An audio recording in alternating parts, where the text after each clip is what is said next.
Je m'appelle Lily Nichols, et j'ai 31 ans. 2 soirs avant mon mariage, au beau milieu de la répétition, ma mère m'a attrapé le bras, et a sifflé « Mets ton grand-père dans la cuisine, avec le personnel. Il n'a pas sa place avec nos vrais invités. Regarde-le. Il sent encore la terre et le savon bon marché. » Mon beau-père a eu un sourire en coin, et a ajouté « C'est une soirée de réseautage, pas un dîner de charité. » Cet homme, qu'il voulait cacher au fond de la salle, m'avait élevé seul, après que ma grand-mère soit morte d'un cancer, et que mon père soit parti.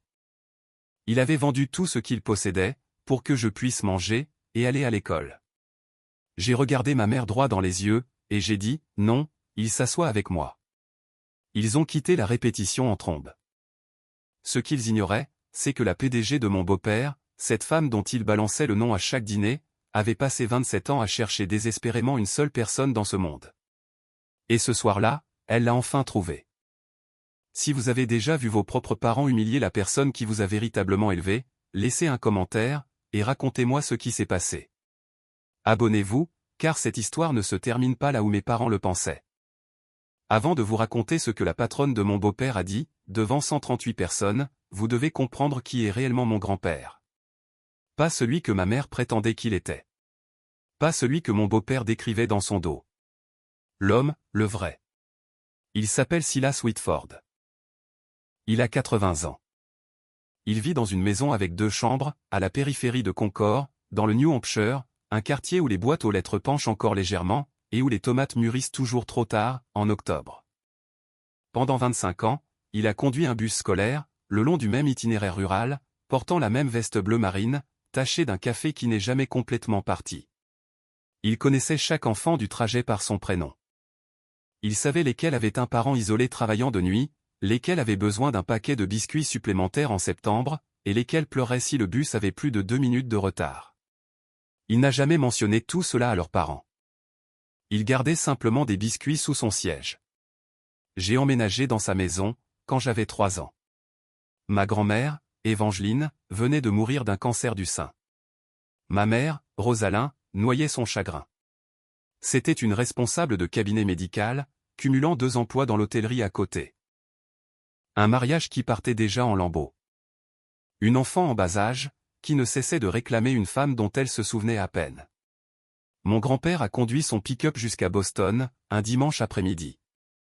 Il a mis ma petite valise et 2 peluches dans l'habitacle, et m'a emmené dans le New Hampshire, sans dire un mot à ma mère sur la durée de mon séjour.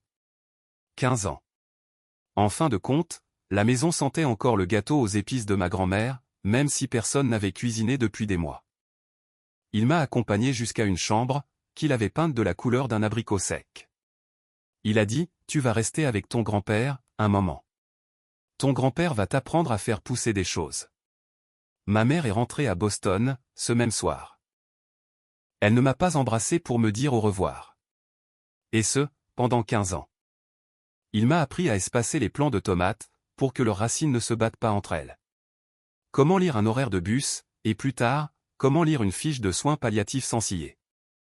La façon bien précise de plier une serviette, quand elle appartient à quelqu'un de malade, qui ne supporte qu'un bord doux contre sa peau. Il m'a appris que la dignité d'une personne n'est pas quelque chose que l'on peut emprunter à un titre, ni retirer avec une insulte.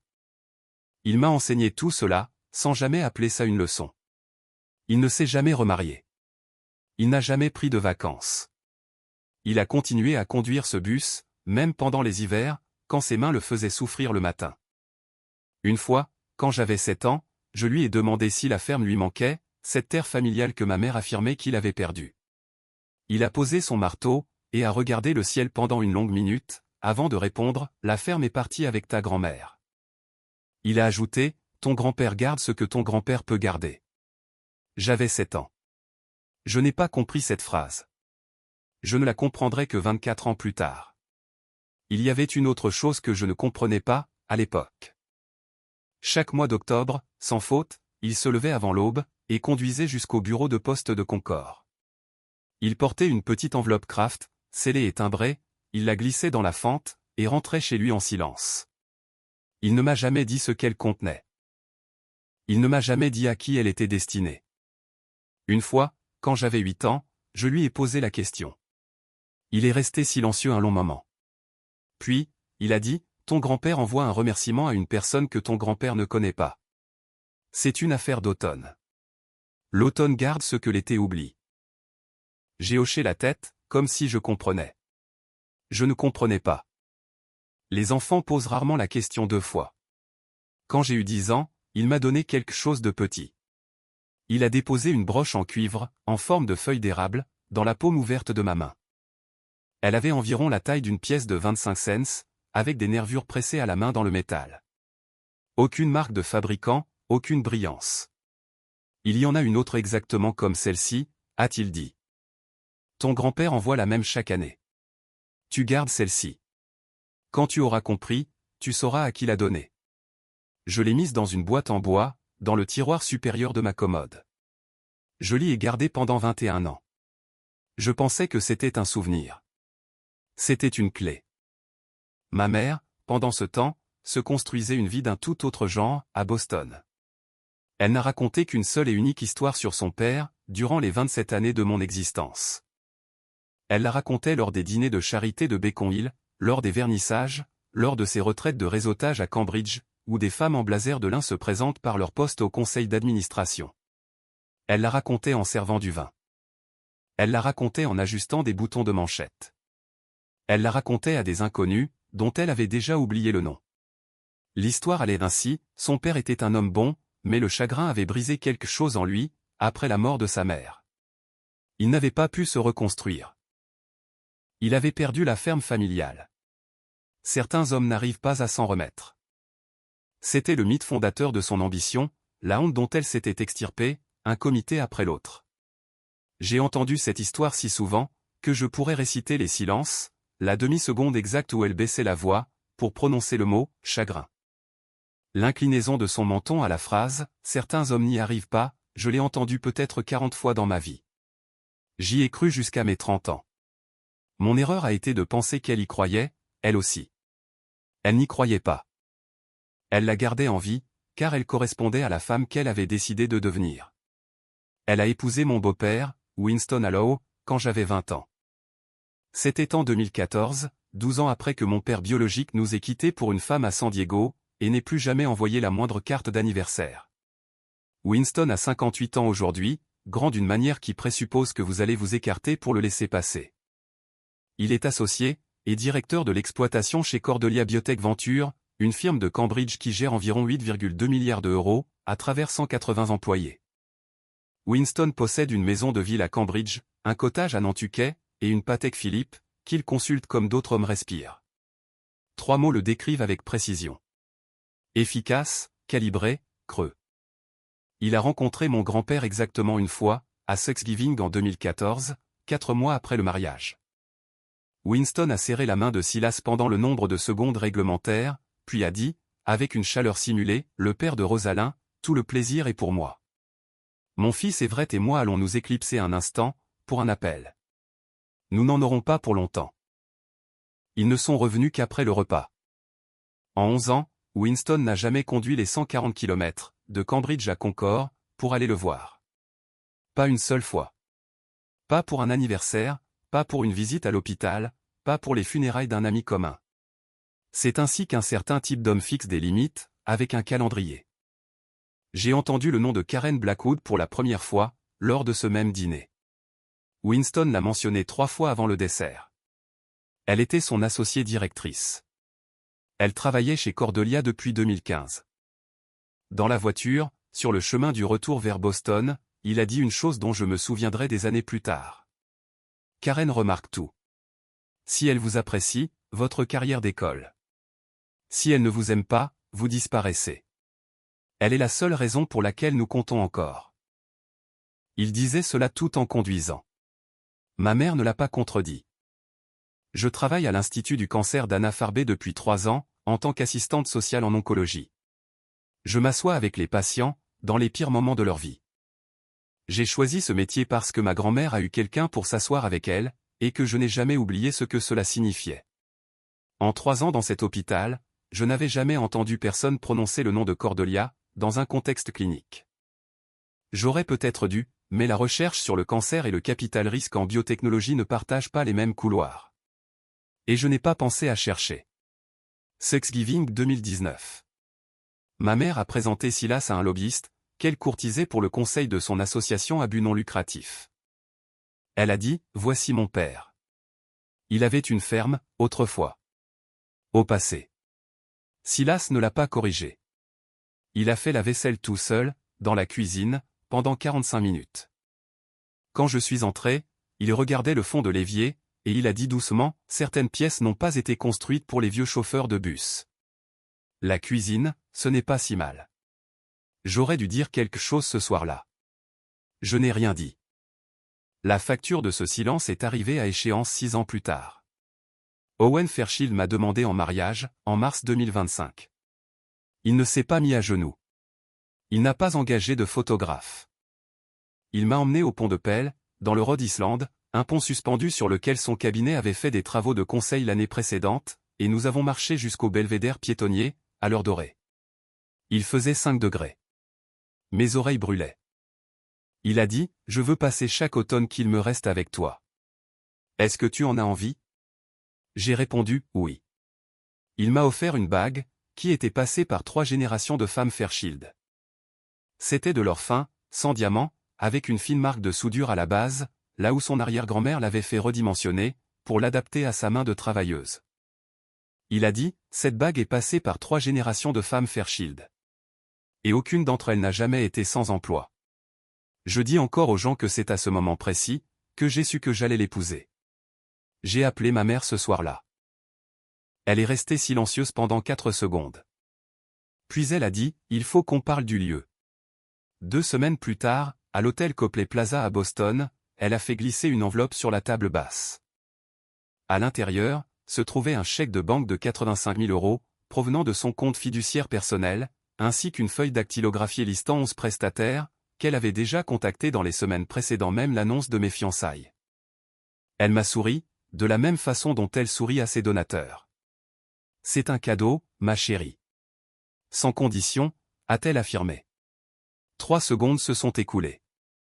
Mais tu dois savoir que la liste des invités devra refléter notre statut familial actuel. Mon réseau aura besoin de voir que les choses sont faites dans les règles. J'ai dit, merci. Ce fut le mot le plus cher que j'ai jamais prononcé. 2 jours plus tard, une organisatrice de mariage nommée Judith Grantham a envoyé son premier email. Il était adressé à Rosalind et Winston. Je n'ai été mise en copie qu'à la 2e réponse, et seulement parce qu'Owen m'avait transféré l'original. L'objet du message était « Alignement de la vision du mariage Fairchild-Whitford ». Dans le corps du texte, Judith écrivait qu'elle était déjà en pourparlers préliminaires avec l'auberge Halsbury, pour augmenter la capacité de la salle de bal, et que les collègues de Winston, de chez Cordelia, y seraient plus à l'aise. Le nombre d'invités devrait être revu à 138. Merci de confirmer. J'ai appelé ma mère, et lui ai demandé gentiment qui allait m'accompagner jusqu'à l'hôtel. Je n'ai pas hésité. Mon grand-père, Silas. Il y a eu un blanc au bout du fil, un demi-silence familier. Puis, elle a dit, ma chérie, c'est une belle attention, mais Winston a été une telle figure paternelle pour toi. Judith et moi discutions de quelque chose de plus traditionnel. On pourra en parler de vive voix. Les mots « figure paternelle » n'étaient jamais apparus, en 11 ans de ce mariage. L'expression « de vive voix » était un code pour « pas de trace écrite ». J'ai compris. Je n'ai pas insisté. Pas encore. Owen et moi avions initialement prévu une petite cérémonie, dans l'ancienne salle de réunion de Sturbridge. 65 invités, un traiteur local, ma tante jouant du violon. Cela aurait coûté 22 000 €, que nous avions économisés, et cela nous aurait appartenu. Ce soir-là, je me suis assise à la table de la cuisine, regardant le chèque que ma mère m'avait donné, et faisant mentalement le calcul pour le lui rendre. L'équation ne se résolvait pas. Je l'avais déjà dépensé, d'une certaine manière. J'avais déjà dit merci. J'avais déjà laissé son nom figurer sur la compte d'un lieu que je n'avais pas choisi. Owen est entré dans la cuisine à 22h14, et a lu la chaîne de mai par-dessus mon épaule. Il a demandé doucement, est-ce qu'on doit s'inquiéter? J'ai répondu, non. Ma mère veut juste aider. J'avais tort. Si je pouvais revenir à un seul moment et changer ma réponse, ce serait celui-là. Au cours des 6 semaines suivantes, mon mariage a cessé d'être mon mariage. Cela s'est passé comme une prise de contrôle d'entreprise. Silencieusement, de manière procédurale, à travers des emails où je n'étais jamais tout à fait en copie. Le changement de lieu est arrivé en premier. Judith m'a appelé un mardi, pour m'expliquer que la salle de réunion de Sturbridge n'avait pas l'acoustique nécessaire, pour un discours d'honneur. Aucun discours d'honneur n'était prévu. Il n'y avait jamais de discours d'honneur, à aucun des mariages auxquels j'avais assisté. J'apprendrai plus tard, par la comptabilité, que Rosalind avait déjà viré un acompte de 15 000 € à l'auberge Halsbury, 4 jours avant que Judith ne passe cet appel téléphonique. L'acompte de Sturbridge nous a été rendu, moins des frais d'annulation de 3 200 €. Halsbury, situé à près de 30 km de la maison de mon grand-père, était inscrit au registre national des lieux historiques. Ma mère a souligné cela, comme si c'était l'argument décisif. La liste des invités a doublé. Puis, elle a continué de s'allonger. Judith a envoyé une liste révisée de 138 noms. 32 des invités originaux, du côté d'Owen et du mien, avaient été réaffectés au brunch du lendemain, une expression inventée par Judith, et que personne de notre côté de la famille ne comprenait. 22 des nouvelles invitations étaient adressées aux cadres de Cordelia, et à leurs conjoints. Ma tante, infirmière en soins palliatifs, était sur la liste des réaffectés. Un homme du nom de Sinclair Adel, dont j'ignorais le nom, était le nouveau directeur financier de Cordelia, et avait une place réservée, avec une note diététique précisant « sans crustacés ». Owen est entré dans notre cuisine un soir, tenant la liste. « Je ne peux pas inviter tante Nora des soins palliatifs », a-t-il dit. « Mais je dois nourrir un homme qui s'appelle Sinclair Adel. » Je n'avais pas de réponse. Puis, Judith a appelé, avec une pointe d'excitation dans la voix, que je ne lui connaissais pas, Karen Blackwood a confirmé. Elle a dit qu'elle déplaçait son voyage à Milan pour l'occasion. C'est énorme. Winston a souri, pour la première fois de la soirée. Plus tard dans la nuit, je l'ai entendu dire à ma mère dans la cuisine, à travers une porte qui n'était pas complètement fermée, elle ne dit jamais oui aux événements sociaux. C'est notre année. Il faut que tout soit parfait. Je pensais, à l'époque, qu'il voulait dire parfait pour sa carrière. C'était le cas, bien sûr, mais il voulait aussi dire autre chose. Quelque chose qu'il ne pouvait pas encore nommer, et que personne dans cette maison, y compris lui, ne comprendrait avant le mois d'octobre. Le plan de table est arrivé par email, à 23h03 ce soir-là. Brouillon 4, version finale. Ce dernier mot est apparu bien trop tôt, pour que quoi que ce soit final. J'ai ouvert le PDF sur mon ordinateur portable, et j'ai lu chaque table. Table 1, Winston, Rosalind, Karen Blackwood, et 3 cadres de Cordelia dont je ne connaissais pas les titres. Table 2, la famille d'Owen. Table 3 à 11, groupe de réseautage. Table 12, dans une police légèrement plus petite, S. Whitford. Invité, place individuelle. Owen l'a lu par-dessus mon épaule. Il a dit, la table 12 est contre les portes de la cuisine. J'ai visité la salle de bal d'Halsbury. C'est là que le personnel de service prend ses pauses. J'ai imprimé le plan de table. J'ai entouré la table 12 au stylo rouge. Je garde toujours ce morceau de papier. Je le conserve dans la même boîte en bois, où la broche en cuivre en forme de feuille d'érable repose depuis que j'ai 10 ans. Je ne savais pas, à l'époque, pourquoi ma main l'avait placé là. Peut-être parce que je comprenais déjà, sans avoir les mots pour le dire, que ces deux objets étaient sur le point de se retrouver dans la même pièce. C'est Owen qui a trouvé le contrat. Il était enfoui à la page 14 du PDF de réservation d'Halsbury, dans la section des signatures, signé par Rosalind Whitford, en tant que tutrice financière de la mariée. Il n'y a pas de tutrice financière pour une femme de 31 ans. Elle avait inventé ce titre, l'avait tapé sous son propre nom, et le lieu de réception n'avait posé aucune question, car les salles de réception ne remettent pas en cause les chèques qui sont encaissés. Owen m'a apporté le PDF, sur le comptoir de notre cuisine, et a pointé la ligne du doigt. « C'est toi qui as signé ça ? » « Non. »« Alors, pourquoi est-il écrit tutrice ? » ?»« Tu n'es pas mineur. » J'ai fixé la ligne. En 11 ans de second mariage de ma mère, j'avais appris qu'elle n'écrivait jamais rien qu'elle ne soit prête à dire à voix haute. Cela signifiait qu'elle l'avait dit, à un moment donné, à voix haute à quelqu'un. Probablement à Judith. Probablement d'une voix que je reconnaîtrais. Mon cœur s'est glacé. 2 soirs plus tard, Owen a trouvé pire encore. Il fouillait dans une ancienne sauvegarde de sa propre boîte de réception, et il a trouvé un message daté du 14 décembre 2024. De Judith Grantham à Rosalyn. Objet, mariage Whitford-Fairchild, automne 2025. Tableau d'inspiration préliminaire. Un diaporama y était joint. La page 7 portait l'en-tête, positionnement de l'invité d'honneur. Le nom de Karen Blackwood y figurait 3 fois, sur cette seule diapositive. Le 14 décembre 2024, c'était 3 mois avant qu'Owen ne me demande en mariage, sur le pont de Pell. Mon mariage n'avait pas été planifié pour moi. Il avait été planifié pour une femme qu'aucun d'entre nous n'avait jamais rencontrée. Je ne savais pas encore pourquoi. Le lendemain matin, mon grand-père a appelé. Sa voix était normale. Pas de tremblement, pas d'hésitation, juste le ton bas et posé qu'il avait toujours eu avec moi. Il voulait savoir s'il devait s'acheter un nouveau costume. Ton grand-père a toujours le costume gris de 94, a-t-il dit. Ta grand-mère l'avait acheté. Judith a appelé ton grand-père hier. Elle a suggéré que ton grand-père pourrait se renseigner, pour ce qu'elle appelle une location de tenue de soirée. Judith l'avait appelé. Judith n'avait pas son numéro. Judith m'avait contourné pour contacter mon grand-père. J'ignore ce qu'elle lui a dit d'autre, lors de cet appel. Je l'ignore toujours. Il refusait de me le dire. À la fin de l'appel, il a dit quelque chose que je n'ai pas compris avant 4 mois. Il a dit, ne t'inquiète pas pour ton grand-père. Ton grand-père sait s'asseoir dans le coin d'une pièce. Ton grand-père a eu beaucoup d'entraînement. Inquiète-toi pour ta propre vie. Puis, il a raccroché. Mon grand-père ne raccrochait jamais le premier. En 15 ans passés sous son toit, il m'avait toujours laissé raccrocher en premier. Je suis resté assise dans ma cuisine, avec le téléphone à la main, pendant un long moment après cet appel, et j'ai compris, d'une manière que je ne saurais articuler, qu'il savait déjà quelque chose que j'ignorais.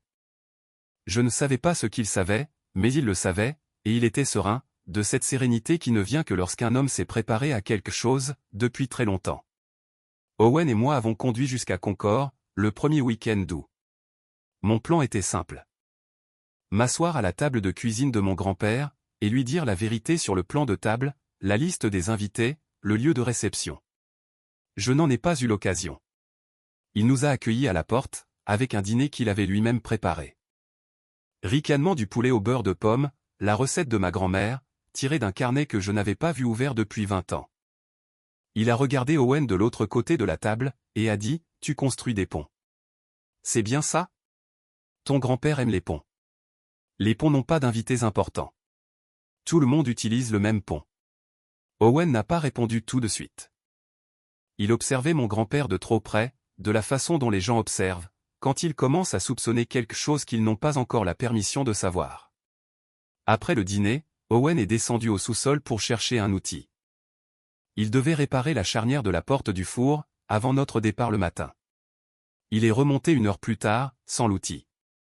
Il m'a dit dans la chambre d'amis, « Viens voir ça. » Il y avait 12 boîtes en carton, empilées contre le mur ouest du sous-sol. Chacune était étiquetée, au marqueur noir, avec l'écriture appliquée de mon grand-père. Chaque étiquette commençait par la lettre N, N72, N74, N77, N79. 12 boîtes. Owen a ouvert celle du dessus. À l'intérieur, il y avait un diplôme encadré, enveloppé dans du vieux papier journal. Université de Cornell, doctorat, chimie médicinale. Silas Cassidy Whitford. Mai 1972. En dessous du diplôme, se trouvait un badge d'identification plastifié, d'une entreprise appelée Youngridge Préclinical, située à Cambridge, dans le Massachusetts. Chercheur principal en chimie. Date d'expiration, 1979. En dessous, se trouvaient 3 brouillons de brevets à son nom, pour les voies de synthèse d'un composé que je ne pouvais pas prononcer, daté entre 1974 et 1978. En dessous, se trouvait une petite médaille en bronze, des Instituts nationaux de la santé. L'inscription disait, pour sa contribution à la recherche préclinique sur le cancer du sein, 1977. En dessous de la médaille, il y avait une photographie. Mon grand-père a 32 ans, debout sur les marches d'un bâtiment de recherche en briques, avec 3 collègues plus jeunes. Il était le deuxième en partant de la gauche. Il souriait. Owen a chuchoté, ton grand-père n'était pas chauffeur de bus. J'ai répondu, il l'était. Il a conduit un bus pendant 25 ans. Owen a repris, avant ça, il était une toute autre personne. Regarde ça. De 1972 à 1979. Il faisait de la recherche sur le cancer. Avant même que ta grand-mère ne tombe malade. Nous avons entendu des bruits de pas dans les escaliers. Mon grand-père est descendu lentement, prudemment, comme un homme entrant dans une conversation à laquelle il s'était préparé depuis très longtemps. Il ne semblait pas en colère. Il a regardé la boîte ouverte. Il a regardé Owen. Il s'est assis sur la vieille chaise près de la chaudière. Lisez-le, a-t-il dit.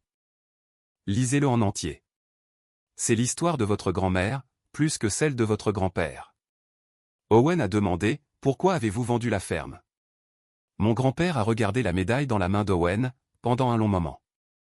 Il a dit, votre grand-mère aimait l'automne. L'automne garde ce que l'été oublie. Il n'en a pas dit plus ce soir-là. Avant de monter se coucher, il s'est arrêté en bas des escaliers, et a lancé par-dessus son épaule, vous comprendrez quand votre premier fils naîtra, ou plutôt si Karen vient au mariage.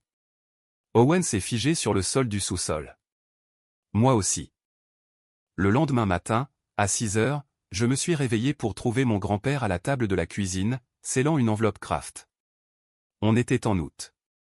Son enveloppe annuelle d'octobre avait 2 mois d'avance. Il a levé les yeux, a souri, et a dit, ton grand-père sait que Karen vient. Ton grand-père envoie son courrier en avance, cette année. Sur le trajet du retour vers Boston, j'ai demandé à Owen à 3 reprises comment notre grand-père connaissait Karen. 3 fois, il a secoué la tête et a dit, je ne crois pas qu'on soit censé poser la question. Août est devenu septembre. La campagne de pression a commencé. Le premier coup a été une embuscade lors d'un dîner, dans la maison de ville de ma mère à Beacon Hill. Rosalind nous a versé, à Owen et moi, des verres d'un Ferrari Carano qu'elle avait ouvert spécifiquement pour cette conversation. Elle a attendu que nous soyons à la moitié du plat principal, puis a proposé ce qu'elle appelait un « compromis ». Mon grand-père serait déplacé de la table 12 à la table 4. Il ne ferait pas de discours. Il ne m'accompagnerait pas jusqu'à l'hôtel. Et Winston avait déjà réservé un service de voiture, pour le ramener chez lui à 21h30, avant le toast de Karen Blackwood, prévu à 22h pour les mariés. Il sera plus à l'aise comme ça, a déclaré Rosalind. Il se fatigue vite. Il appréciera de ne pas veiller tard. Elle a remué son café. Winston a déjà réservé la voiture. J'ai compris à cet instant précis, ce que je n'avais pas pleinement saisi auparavant. Ma mère n'avait pas honte de mon grand-père. Elle avait peur qu'il soit reconnu. Elle ne savait pas exactement par qui, mais elle en savait assez, pour vouloir le faire sortir de la pièce avant 22h. Winston a essayé une autre approche, 3 jours plus tard, lors d'un déjeuner qu'il a insisté pour que nous prenions au Legal Seafoods d'Arborseed. Il a commandé la chaudrée, et n'y a pas touché. À mi-repas, sur le ton de la confidence, il a dit, Karen a mentionné qu'elle cherchait quelqu'un dernièrement. Quelque chose à propos de la dotation d'une chaire. C'est inhabituel pour elle. Enfin bref. Je détesterais que le mariage soit perturbé par des distractions. Octobre est un mois important pour moi. J'ai demandé, quelle chaire? Il m'a fixé 2 secondes de trop. Puis il a dit, des affaires internes. Tu n'as pas à t'en inquiéter. Il a changé de sujet pour parler des fleurs. Je ne l'avais jamais entendu prononcer le mot « chair » auparavant. Je l'ai entendu résonner dans ma tête, 1 millier de fois depuis. Ensuite, il y a eu l'appel téléphonique de Delphine Ashcraft. Elle avait 68 ans, c'était le mentor de ma mère depuis 12 ans, et la présidente émérite du conseil de la Fondation culturelle Green Mountain. Delphine me connaissait depuis que j'avais 17 ans. Elle m'avait un jour glissé une enveloppe de Noël contenant 200 €, en me disant de m'acheter un bon manteau. Ce soir-là, un mardi de la mi-septembre, elle a appelé sur mon téléphone portable personnel.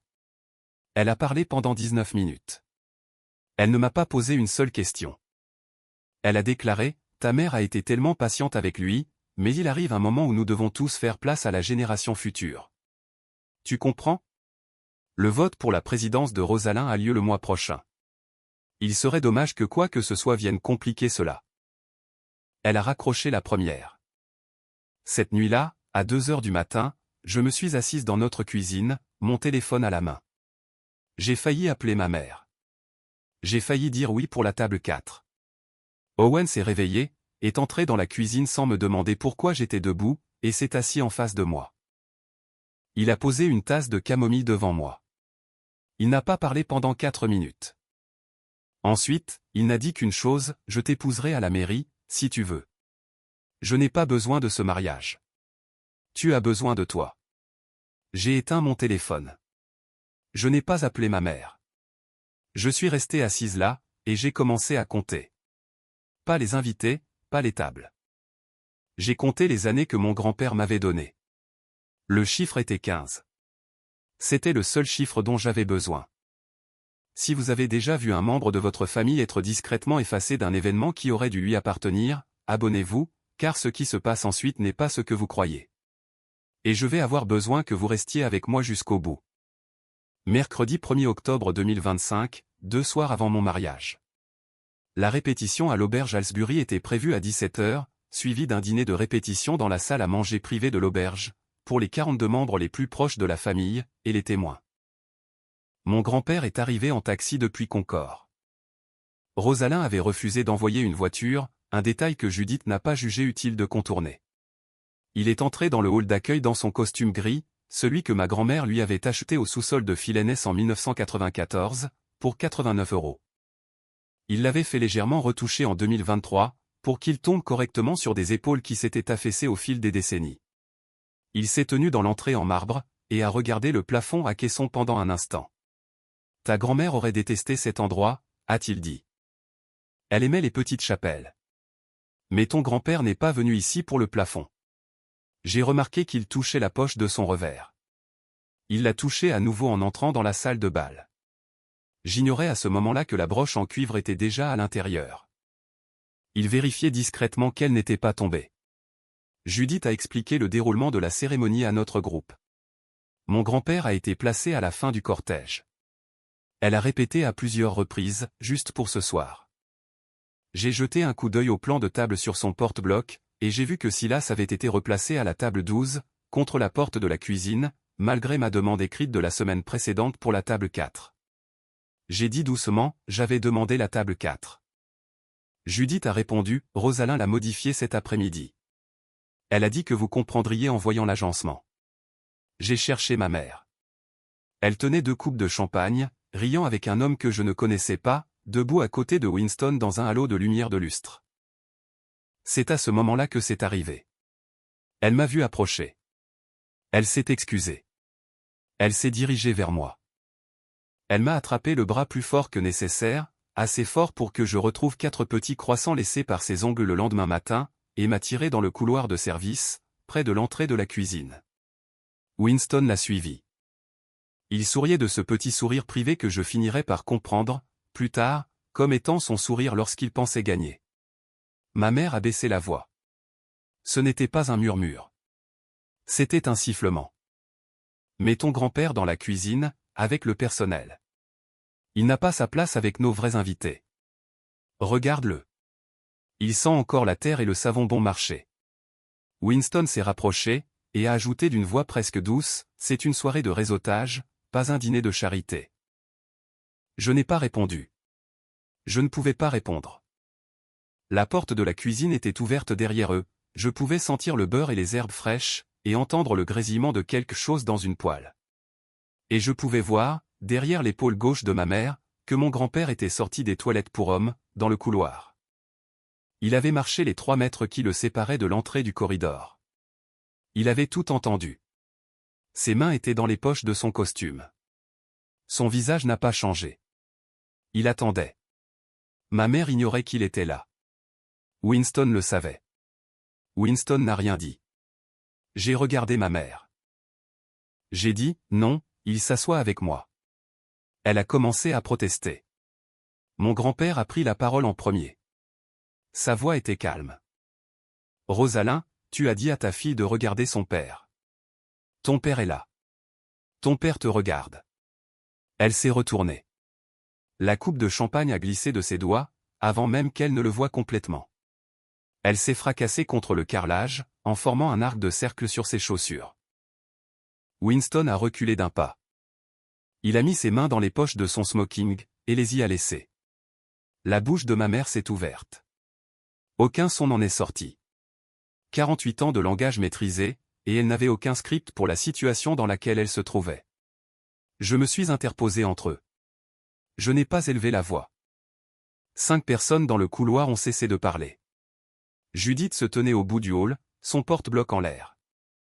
J'ai déclaré, mon grand-père s'assiera à la table 1, à côté d'Owen et moi demain, après-demain, et tous les jours qui suivront. Si vous n'êtes pas d'accord, vous n'êtes pas obligé de venir. Je me marierai quand même. J'aurai quand même une famille. Elle ne vous inclura tout simplement pas. Rosalind a trouvé la seule phrase qui lui restait, alors, nous ne viendrons pas, Winston marchait déjà vers la voiture. Je n'ai pas dormi de la nuit. J'ai transféré mon grand-père de la chambre d'hôte que j'avais initialement réservée pour lui, dans la chambre 214 de l'auberge Halsbury, par moi-même, à 23h40, après que Judith soit rentrée chez elle et que les prestataires soient partis. Il s'est assis près de la fenêtre, une petite lampe en laiton allumée, avec un exemplaire de poche du « Léopard des neiges » de Peter Mathiesen, ouvert sur ses genoux. « Ton grand-père n'est pas novice en la matière », a-t-il dit sans lever les yeux. Aux funérailles de ta grand-mère, en 1998, quelqu'un a dit à ton grand-père de se mettre au fond, parce que ton grand-père n'était que le mari et non de la famille de sang. Ton grand-père s'est tenu au fond. Ta grand-mère savait où se trouvait ton grand-père. J'ai pleuré. Il ne m'a pas réconforté. Il m'a laissé respirer. Cela avait toujours été sa méthode. Il croyait que les gens avaient droit à leur propre chagrin, et que s'en approcher trop vite ne faisait que l'effaroucher. La mère d'Owen, Nora Fairchild, a frappé à la porte de la suite nuptiale, à minuit. Elle avait 61 ans, était veuve depuis 7 ans, et portait un peignoir en flanelle par-dessus une chemise de nuit, provenant d'un catalogue que je reconnaissais. Elle portait une petite boîte en bois de cerisier. À l'intérieur, se trouvait un châle en dentelle, que sa propre belle-mère avait porté lors d'un mariage en Nouvelle-Écosse, en 1962. Elle me l'a tendu. Je n'essaie pas de remplacer ta mère, a-t-elle dit. Mais quelqu'un doit te dire que demain sera quand même une belle journée. Un mariage, ce n'est pas savoir qui vient. C'est savoir qui reste. Elle est restée avec moi pendant 40 minutes. Elle ne m'a pas posé une seule question sur ma mère. J'ai compris, quelque part au milieu de cette heure, qu'elle avait déjà tout saisi, sans qu'on ait besoin de lui expliquer. Elle s'est arrêtée à la chambre 214, sur le chemin du retour. Mon grand-père a ouvert la porte, en bras de chemise. Ils ont parlé pendant 20 minutes, dans le couloir. Je ne pouvais pas entendre ce qu'ils se disaient, seulement le son grave de 2 personnes riant doucement, de la manière dont les gens rient quand ils sont proches de quelque chose d'ancien, et de partagé. Alors que je passais devant eux, en allant à la machine à glaçons, j'ai entendu mon grand-père prononcer une seule phrase. Votre grand-mère est morte à l'automne 1998. Elle adorait cette saison. C'est la raison de tout cela. Nora a marqué une pause d'une longue seconde. Puis, elle n'a rien ajouté du tout. Elle est passée devant moi, et m'a touché l'épaule doucement, en retournant vers sa chambre. Le lendemain matin, elle m'a prise à part dans la suite nuptiale, et m'a demandé, de la voix la plus neutre que je l'ai jamais entendue utiliser, « Savez-vous qui est votre grand-père » J'ai répondu, « Oui, c'est mon grand-père. » Elle a hoché la tête lentement. Elle a dit, « Très bien. C'est suffisant. » À 4h12 du matin, je suis sorti du lit. J'ai marché pieds nus dans le couloir. J'ai frappé à la chambre 214. Il était toujours éveillé, toujours en train de lire. J'ai dit, « Je vous veux à la table 1. Je veux que vous m'accompagniez jusqu'à l'hôtel. Je veux que vous portiez un toast. » Il a hoché la tête une fois. Juste une fois. C'était suffisant. Je suis retourné dans ma chambre, et j'ai dormi pendant 2 heures. Je me suis réveillé transformé. J'ignorais que ma mère avait déjà décidé de venir au mariage parce que Karen y serait, et que cette décision n'avait absolument rien à voir avec moi. Le 3 octobre 2025, le jour de mon mariage. La suite nuptiale était la chambre 306. J'avais des bigoudis dans les cheveux à 10 heures. La sœur d'Owen, Bridget, était en charge du bouquet. 12 dahlias café au lait, 8 calendulas, et 3 branches de feuilles d'érable rouge, que j'avais cueillies dans un stand agricole 2 jours plus tôt. Nora était assise près de la fenêtre, buvant du thé et me regardant dans le miroir. Des feuilles d'érable, a-t-elle dit doucement. C'est ton choix. Mon grand-père m'a dit que ma grand-mère adorait l'automne. Je voulais qu'elle soit là, d'une certaine façon. Nora a fermé les yeux pendant une seconde. Elle ne les a pas rouverts avant 4 secondes. Puis, elle a hoché la tête, a regardé par la fenêtre, et a dit, ton grand-père se prépare. Il sera formidable aujourd'hui. Au bout du couloir, dans la chambre 214, mon grand-père se tenait devant le miroir. Owen est passé devant la porte ouverte, et s'est arrêté. Il a observé, sans entrer. Mon grand-père épinglait la feuille d'érable en cuivre sur le revers gauche de son costume gris. Il l'a épinglée une fois. Il l'a ajustée. Il l'a détachée, puis remise.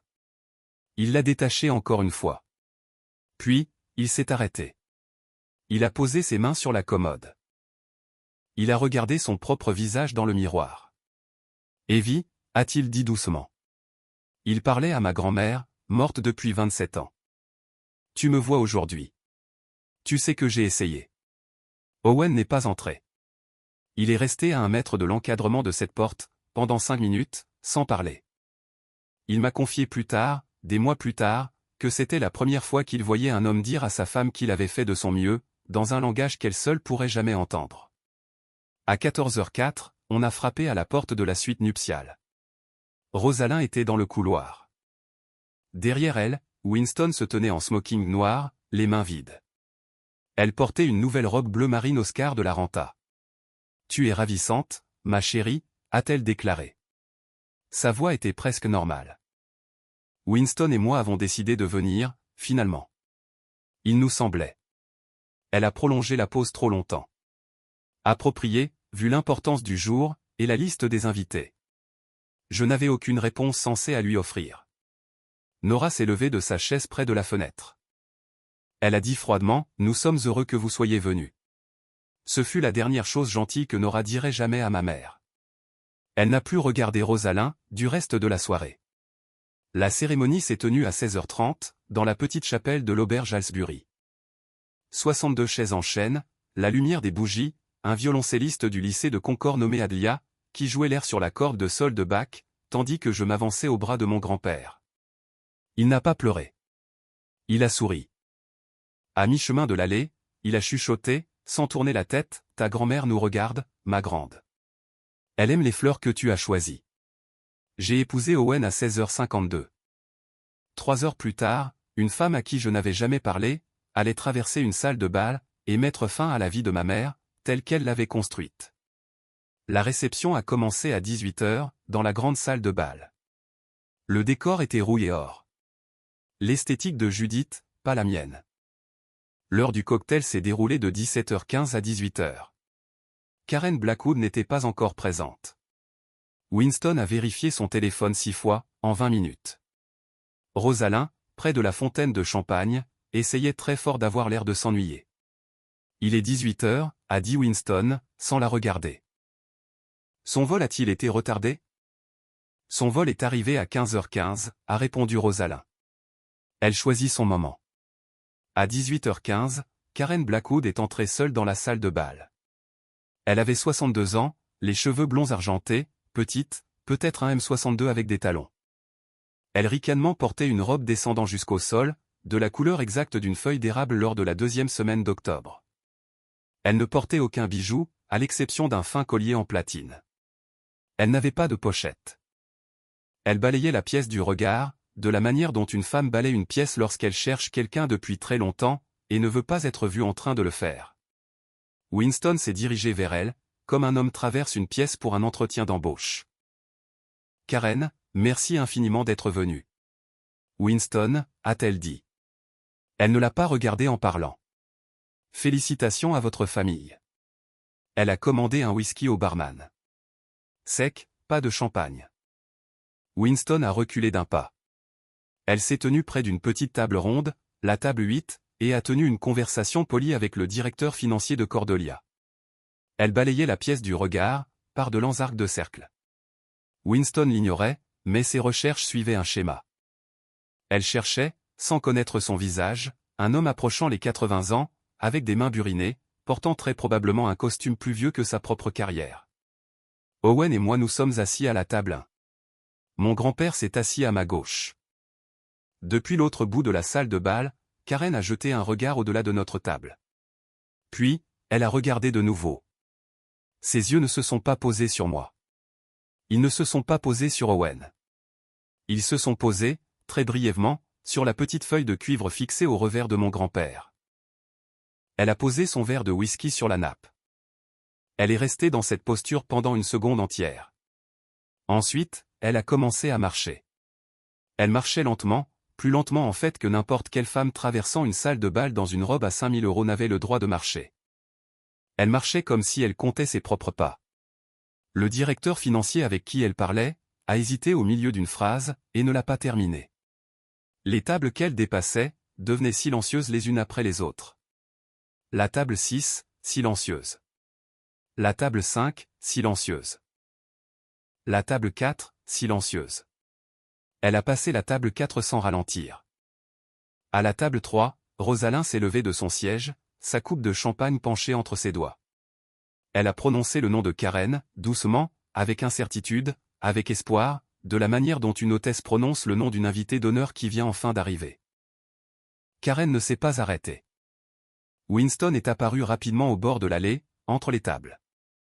Il a essayé de l'intercepter. « Karen, voulez-vous que je vous présente ?»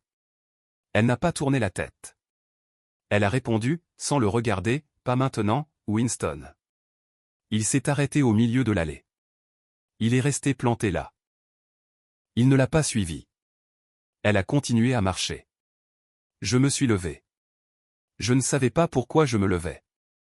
J'ai compris, au plus profond de moi, qu'une femme puissante traversait la pièce en direction de mon grand-père, qu'il avait passé la journée entière à s'y préparer, et que ce qui allait suivre n'allait pas être une insulte. Mais je n'acceptais pas encore l'idée que mon premier réflexe soit toujours de le protéger.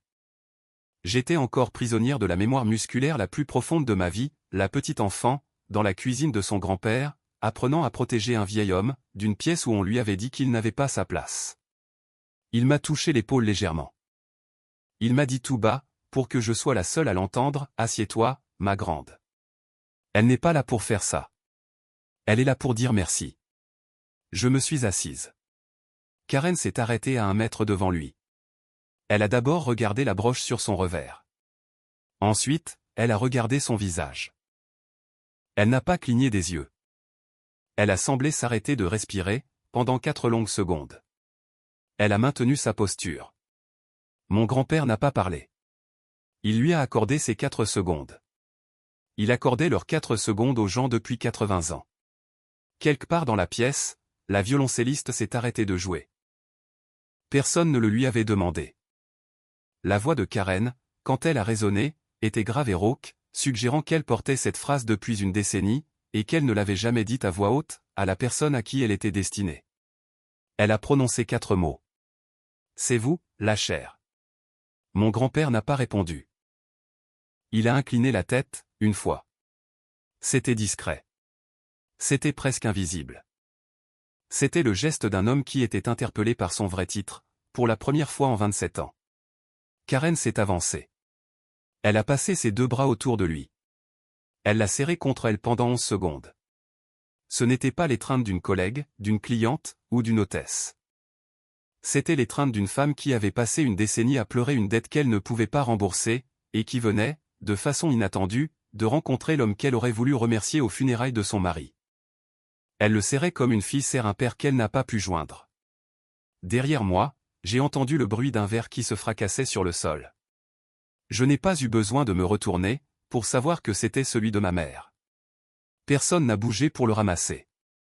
Karen a reculé. La pièce était silencieuse. Elle s'est tournée très légèrement, pour inclure les tables les plus proches, mais elle n'a pas élevé la voix. Elle n'en avait pas besoin. Pour ceux d'entre vous qui ne le savent pas, a-t-elle dit, en tenant toujours la main de mon grand-père, lâchement dans la sienne, voici le docteur Silas Whitford. En 1998, il a créé une dotation de façon anonyme. À l'Institut du cancer d'Anna-Farber. Elle s'appelle la chaire d'automne. Au cours des 27 années qui ont suivi, cette dotation a financé 12 chercheurs principaux, dont les travaux ont abouti à 3 thérapies approuvées. L'une de ces thérapies m'a offert 4 années supplémentaires avec mon défunt mari, Elias. J'essaie de le remercier depuis 10 ans. Elle a fait une pause. Elle a laissé la phrase flotter dans la pièce. Et je veux le remercier maintenant, a-t-elle déclaré, devant les personnes qui pensaient qu'il ne méritait pas une place correcte. À la table 3, le dos de ma mère s'est redressé, puis elle est restée complètement immobile. Elle ne s'est pas levée. Elle n'en était pas capable. Elle restait assise, avec une coupe de champagne à ses pieds, dont le liquide s'étendait sombrement sur la moquette. Et elle s'est dit à elle-même une phrase, que seule Delphine Ashcraft, assise à côté d'elle, aurait été assez proche pour entendre. Il l'a vendue. Il ne l'a pas perdue. Il en a fait don. Delphine s'est levée. Elle a délibérément contourné Karen pour se diriger vers mon grand-père, et s'est présentée à lui, les 2 mains tendues. Ma mère est restée seule à la table 3. Ce fut la chose la plus bruyante qui se soit produite dans la pièce, sans qu'un seul mot ne soit prononcé. Winston a repris ses esprits 90 secondes après le reste de la pièce. Son visage est passé par 3 expressions en 10 secondes. Le choc, le calcul, l'opportunité. J'ai observé les 3. Il a traversé la salle de bal pour me rejoindre, et m'a touché le coude de façon professionnelle, comme s'il s'adressait à un client. Il m'a dirigé vers le couloir, à l'extérieur de la sortie de la chapelle. Il l'a fait avec légèreté, mais il l'a fait. Winston a dit, « Lily, ma chérie, écoute. Tout vient de changer. Tu es la personne en qui il a confiance. Si tu peux juste, l'air de rien, l'encourager à transférer la chaire d'automne, ou à doter une seconde chaire via le fonds d'oncologie pédiatrique de Cordelia. » Ma voie vers le poste de directeur général s'ouvre des 2 mains. C'est gagnant-gagnant. Tu pourrais donner le nom de ta grand-mère à une bourse, je t'en prie. C'est une conversation de 5 minutes avec lui. Il n'a pas mentionné ma mère une seule fois. Elle était encore prostrée dans la salle de bal, à côté d'un verre brisé. Et il n'a pas parlé d'elle. Pas pour demander si elle allait bien, pas pour justifier le fait qu'elle reste assise là. Pas une seule fois. Je l'ai regardée. Je ne ressentais pas de colère. Je me sentais très clairement, et très purement réveillé, pour la première fois depuis 10 ans. J'ai répondu, « Tu viens de regarder une femme remercier mon grand-père d'avoir sauvé son mari, et tu as pensé à ta promotion. » Il a ouvert la bouche. J'ai dit, « Non, c'est ta réponse. Tu l'as donnée. Retourne à ta table. » Il est resté là pendant peut-être 20 secondes. Puis, il est retourné dans la salle de bal. Il ne s'est pas assis à côté de ma mère. Il s'est assis à la table 4. Il n'a plus posé les yeux sur elle du reste de la soirée. C'est à ce moment-là que leur mariage a pris fin.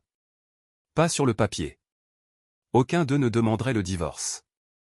Mais, quoi qu'ils aient construit de leur vie commune en 11 ans, sa logique, sa monnaie d'échange secrète, a pris fin au moment où il a choisi la table 4. Je suis retourné dans la salle de bal. Je ne suis pas allé voir ma mère. Je me suis dirigé vers le petit pupitre du DJ, et je lui ai dit doucement que le moment prévu pour la danse père-fille allait être annoncé différemment. Il a hoché la tête. Il n'a pas demandé pourquoi. Il a annoncé, quand le moment est venu, qu'il s'agirait de la danse grand-père et petite-fille. Mon grand-père s'est levé de la table 1. Il s'est avancé sur la piste, sans se presser. Il m'a tendu la main avec une légère inclination formelle de la tête. La violoncelliste Adlia, qui avait d'une manière ou d'une autre compris toute la soirée sans qu'on ne lui explique le moindre fait, a entamé un choquant farewell de G. Ingard. Nous avons dansé tout au long de la chanson. À mi-morceau, j'ai murmuré, « Je suis désolé d'avoir été si silencieuse, pendant tant d'années. » Il n'a pas manqué un pas. Il a répondu, « Tu n'étais pas silencieuse, ma grande. Tu écoutais. Ce sont des choses différentes. Ce soir, tu as parlé. C'est suffisant. » À l'autre bout de la salle, Karen Blackwood s'est tournée vers un cadre de Cordelia, à la table 8, et lui a dit quelque chose que je n'ai pas pu entendre. Quoi qu'elle ait dit, il a commencé à pleurer doucement. À la fin de la danse, mon grand-père ne s'est pas assis. Il s'est tenu au bord de la piste. Il a levé très légèrement une main, en direction de l'assemblée. Le silence s'est fait pour lui dans la salle. Il n'avait pas demandé de micro. Il n'en a pas utilisé. Il a déclaré, « Ma femme et vie a eu, à la fin de sa vie, 14 mois qui ne lui appartenaient pas. Ils appartenaient à un inconnu, qui a financé la science dont nous ignorions le nom. J'ai passé chaque année depuis, à essayer de rembourser cette dette. De la seule manière que je connaisse.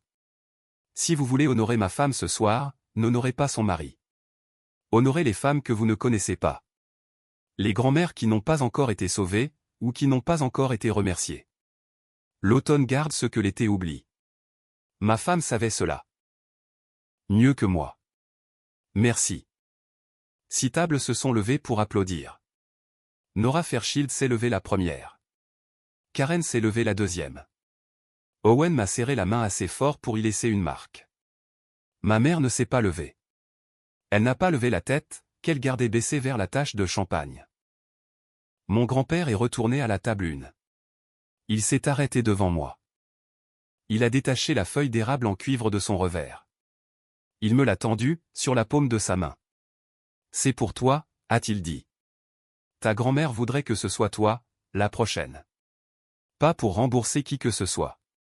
Juste pour te rappeler ce que l'automne préserve. Je l'ai laissé l'épingler au-dessus de mon cœur, sur le corsage de ma robe. Je ne l'ai pas enlevé depuis. Vers la fin de la soirée, Karen s'est arrêtée près de la chaise de mon grand-père. Elle a posé une petite carte de visite couleur ivoire, sur la table à côté de lui. Au dos, écrit de sa propre main, figurait un numéro de téléphone. Elle a dit, il y a un siège de conseiller chez Cordelia. Il ne nécessite pas de porter de cravate. Il n'exige pas de réunion. Vous lisez 3 ou 4 propositions par an, si vous en avez envie. Votre nom n'a pas besoin d'être rendu public. Pensez-y, n'importe quel automne. Il a glissé la carte dans la poche intérieure de son costume gris de 1994. Il ne lui a pas dit oui. Il ne lui a pas dit non. C'était la même réponse qu'il avait donnée à toutes les questions importantes de sa vie. Il attendrait que la saison soit la bonne.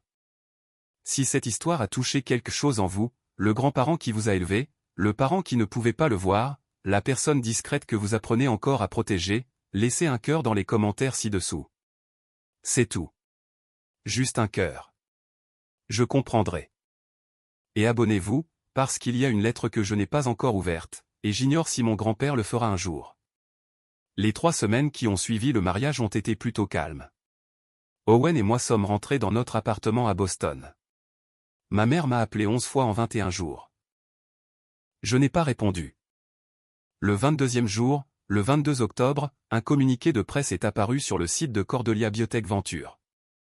Le titre faisait 3 lignes de long, le Dr Silas C. Whitford, bienfaiteur anonyme de longue date de la dotation de la chaire d'automne du Dana-Farber, a accepté de siéger en tant que conseiller principal du conseil d'administration. Winston Allow n'a pas été cité dans le communiqué. Il n'a pas été remercié dans le communiqué. Son nom n'y figurait pas du tout. Owen l'a lu par-dessus mon épaule. Il a dit, il ne se cache plus. J'ai répondu, il ne s'est jamais caché par honte. Il se cachait parce que c'est ce que voulait ma grand-mère. Maintenant, elle a été honorée publiquement. Il n'a plus besoin de se cacher. En novembre, le poste de directeur général chez Cordelia est revenu à un autre associé, une femme nommée Petra Ellsworth, qui était du côté des transactions depuis 14 ans. Winston a été rétrogradé à un titre appelé chef des partenariats stratégiques. Il n'avait aucun subordonné direct. Il avait un bureau d'angle, qu'on lui a doucement demandé de partager. En décembre, il a commencé à déjeuner seul. En janvier 2026, il a déposé une demande de congé sabbatique de 6 mois, officiellement pour raisons personnelles. Il n'est pas revenu à la fin de celui-ci.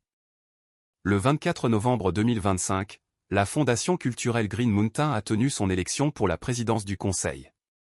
Ma mère a perdu, par 14 voix contre 6. Delphine Ashcraft avait passé octobre et début novembre, lors de petits cocktails, à mentionner d'un ton bienveillant que Rosalind traversait une transition familiale difficile, et qu'elle n'aurait peut-être pas la disponibilité émotionnelle requise pour le rôle. C'est tout ce qu'elle avait eu besoin de dire.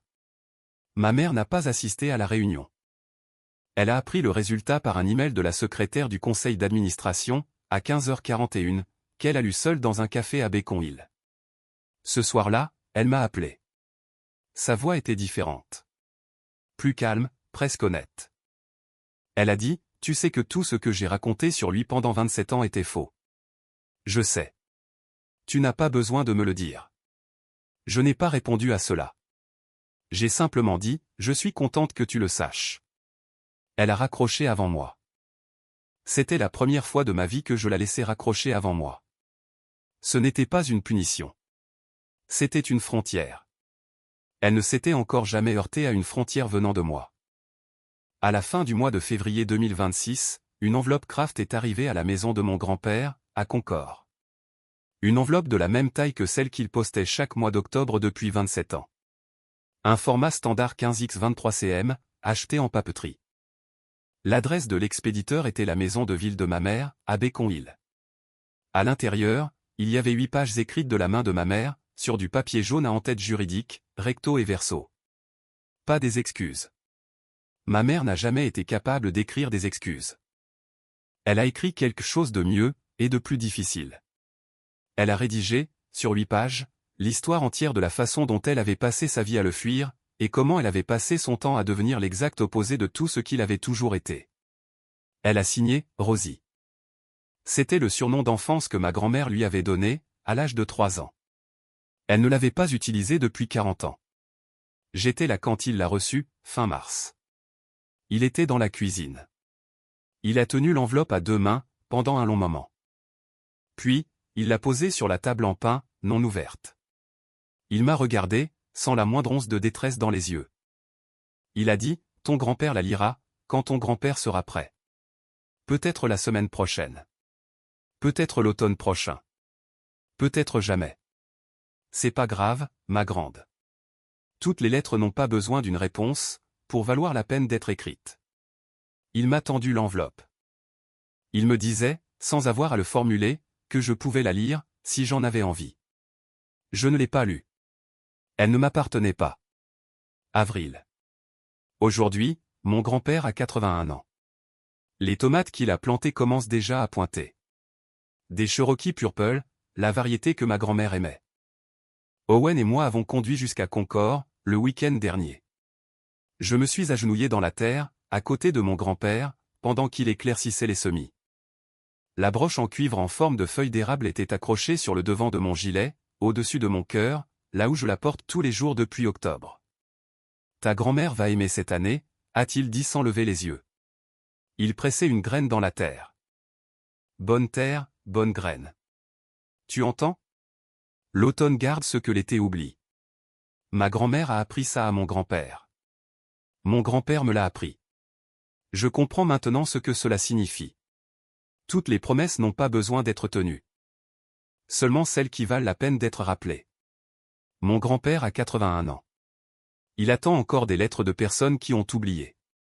Il plante encore des tomates. Il parle toujours moins que la plupart des hommes en ressentent le besoin. C'est l'une des manières dont un homme peut aimer. En restant présent, même quand plus personne ne se rappelle pourquoi il méritait de l'être. S'il y a quelqu'un dans votre vie comme mon grand-père, cette personne discrète qui vous a sauvé, et qui n'a jamais demandé à être mise en lumière, appelez-la demain. Ne lui dites pas de quoi parlait cette vidéo. Appelez, c'est tout. C'est la seule fin que cette histoire mérite.